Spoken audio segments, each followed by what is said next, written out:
Continuamos ahora con la presencia de Marcelo Ioberno, cirujano plástico. ¿Qué tal, Marcelo? ¿Cómo estás? ¿Qué tal, Claudio? Buen mediodía. Hoy tenemos una charla muy interesante. Vamos a hablar de antimateria y medicina y vamos a ver cómo volvemos al mundo de las matemáticas, como hicimos algunas semanas atrás, y cómo esto nos va llevando al tratamiento, a las terapias oncológicas. Bueno, algo muy interesante para que vayamos descubriendo a partir de ahora, ¿cierto? Exactamente.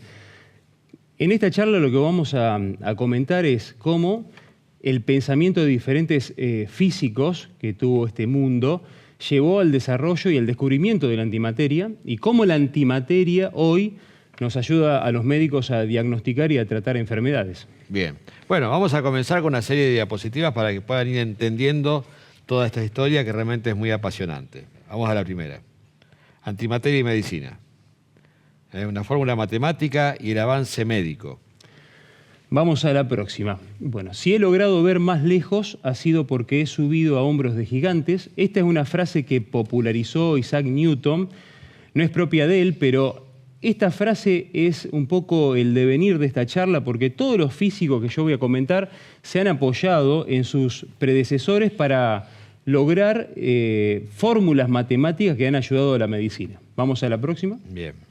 Esto es el modelo atómico, esta es la materia que uno conoce.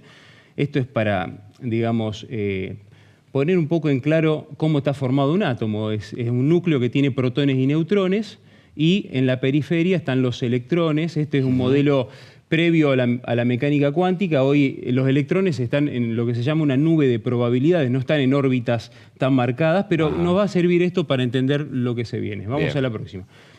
Empezamos con el físico número uno del mundo, que es Isaac Newton. Él, alrededor del 1704, en un trabajo de óptica, dice que la luz es un corpúsculo, el cual se refleja cuando choca con una superficie opaca. Vamos a la próxima. Ajá.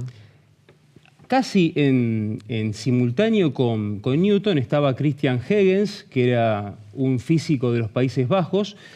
Él contradecía a Newton, él decía que la luz era una onda, como una onda de sonido, sí, que él en su teoría explicaba la refracción, la reflexión de las ondas, pero obviamente nadie contradecía a Newton en esa época, por eso la teoría de Huygens quedó un poco solapada. Vamos a la próxima. Y aparece Thomas Young. Thomas Young era un lingüista inglés, fue uno de los que ayudó a descifrar los jeroglíficos junto con Champollion. Él, con este experimento de la doble rendija, en la cual una luz atravesaba dos rendijas e impactaba en una pared, logró avalar la teoría de que la luz es una onda. Vamos a la próxima. Y ahí se ve cómo esas ondas se van chocando entre ellas y dan un patrón. Entonces él confirma y le da la derecha a Christian Huygens con respecto a que la luz es una onda. Vamos a la próxima. Después viene uno de los tres físicos más grandes que tuvo este planeta, que es James Clerk Maxwell. James Clerk Maxwell era inglés y lo que hizo él fue, gracias a su amigo Michael Faraday, fue unificar la electricidad, el magnetismo y la luz como un solo fenómeno. Entonces él dijo que la luz era una onda electromagnética. Vamos a la próxima. Y Albert Einstein, que cuando él le preguntan a hombros de quién se apoyó, él dijo, yo me apoyé a hombros no de Newton, sino de Maxwell.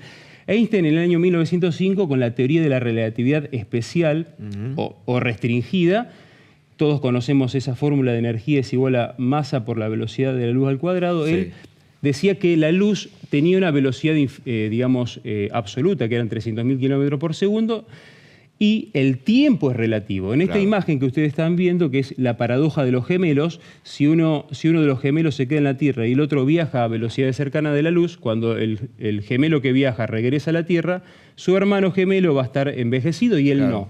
Eso es la teoría de la relatividad especial de Einstein, que vamos a nombrarlo después, esta fórmula que él creó. Vamos a la próxima. Bien.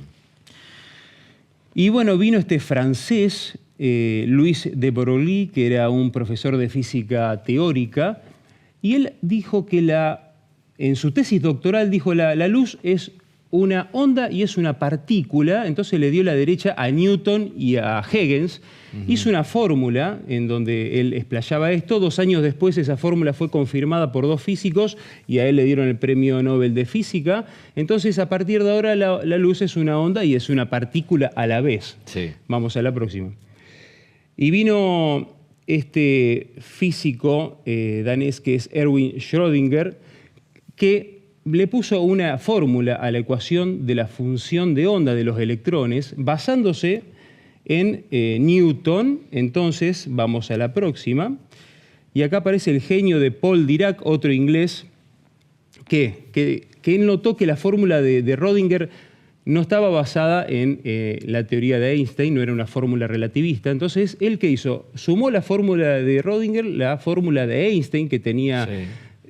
Era una fórmula cuadrática. Entonces lo que están viendo es una fórmula cuadrática que según el teorema fundamental del álgebra, toda fórmula cuadrática puede dar 2 soluciones, como ven ahí abajo, o más 2 o menos 2. Sí. Entonces fíjense que la fórmula que él le dio 2 soluciones, energía positiva y energía negativa. ¿Qué significa esto?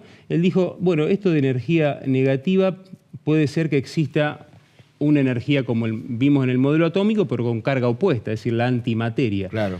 Él lo que teoriza acá es la antimateria. Vamos a la próxima. Entonces, si el universo es matemático, nosotros con las matemáticas podemos descubrir el universo. Vamos a la próxima. Y acá aparece Carl David Anderson, estadounidense, un físico que estaba haciendo un estudio sobre, digamos, los rayos cósmicos en ese aparato que ustedes están viendo, que es una cámara de niebla que tiene un imán. Esta cámara de niebla detecta un rayo que es parecido al electrón en cuanto a la masa, pero se va para el lado opuesto. Y él descubre el positrón. ¿Qué es el positrón? Es la antimateria del electrón. Lo que ya había dicho por una fórmula matemática Paul Dirac. Obviamente le dan el premio Nobel de Física, claro, a ambos. sin duda.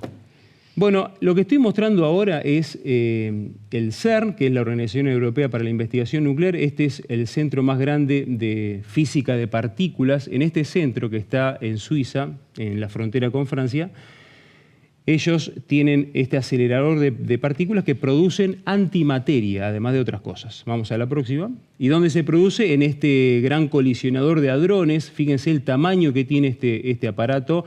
En la imagen de la izquierda se ven seres humanos parados en ese lugar, en donde las partículas son aceleradas a velocidades cercanas a la luz y al chocar producen antimateria. Han producido antimateria, han producido antihidrógeno, el cual estuvo hasta 16 minutos, para decirlo de alguna manera, vivo, porque la antimateria al colisionar con la materia se destruye. Vamos a la próxima. Esto es lo que pasa cuando la materia se encuentra con la antimateria. Esto es lo importante. Se produce rayos gamma, que son fotones, se aniquila la materia con la antimateria, y esos fotones van a ser detectados en medicina. Y vamos a la próxima. Entonces, ¿dónde aplicamos la antimateria en medicina? A ver. Bien, en este aparato, que se llama tomografía por emisión de positrones. Recuerden los positrones que descubrió Anderson. Claro, claro. Que había teorizado Dirac, y acá aparecen en esta máquina. El tomógrafo. En este tomógrafo. Adelante con la próxima. Entonces, es así. En este ciclotrón, que es este acelerador de partículas circular, se produce esta molécula, que es la 18-fluorodeoxiglucosa. Esta molécula se genera, es una molécula inestable que cuando le inyectan en el cuerpo, todas las lesiones que tengan mucho consumo de glucosa, que tengan mucho metabolismo, como por ejemplo las metástasis, la glucosa va a ese lugar, libera un positrón y el positrón se encuentra con un electrón en ese lugar y genera fotones. Y esos fotones son detectados por el PET, dando imágenes que son muy claras. Vamos a la próxima. Ahí lo que estamos viendo son esas imágenes como lamparitas, son imágenes de metástasis que se producen y que son detectadas por el PET, y también se utiliza para la detección, como ven en la imagen a la derecha, de enfermedades degenerativas del sistema nervioso, como Alzheimer, Parkinson. Mucho antes de que los pacientes tengan síntomas, se pueden detectar. Bien. Próxima. Caso y ahora clínico. vamos al caso clínico. A ver. Adelante. Esta es una paciente que fue operada de un melanoma, un tumor de los más agresivos que tiene el cuerpo en la espalda. Y el melanoma aparece en la cicatriz, por ende hay que hacer una resección muy amplia con márgenes oncológicos y una reconstrucción posterior. Adelante con la próxima. Este es el diseño de los colgajos para reconstruir el defecto que va a quedar después que resecamos esta lesión. Vamos a la próxima. Acá ya quedó cerrado el defecto en la espalda, pero con esto acá no termina. Nosotros tenemos que investigar si ese tumor se quedó ahí o se fue a otro lugar. Y aquí aparece el PET. Bien. El PET nos marca un ganglio positivo en la axila. Ahí lo estamos viendo con las flechas. Acompañamos al estudio una medicina nuclear. Vamos a la próxima, que es el Gamma Probe. Entonces acá lo que estamos viendo con esto se utiliza tecnesio 99 metaestable, que es un marcador tumoral. Ahí ven el ganglio centinela en la axila. Vamos a la próxima. Y esta es la pieza quirúrgica de la axila, donde ven en esa flecha grande un ganglio metastásico de un melanoma. Es decir, gracias a Paul Dirac uno puede hoy, fíjate vos, localizar tumores metastásicos y resecarlos. Bueno, maravilloso. Y de alguna manera hemos descubierto cómo funciona el famoso tomógrafo y por qué podemos entonces plasmar en esas imágenes y encontrar esto, en muchos casos, a tiempo, ¿no? Exactamente. Y recalcar la alta predictibilidad que tiene la física, porque como uno, años antes que alguien lo vea, con una fórmula matemática, digo, tiene que existir esto, y 4 años después lo encuentran. Y va dándose esta relación, ¿no es cierto?, de esto que proviene de las matemáticas hasta desencadenar en el funcionamiento de este aparato tan ya de uso habitual, ¿no? Muy habitual. Nosotros, los cirujanos lo utilizamos mucho, pero también en neurología tiene mucha aplicabilidad. Bárbaro. Bueno, brillante.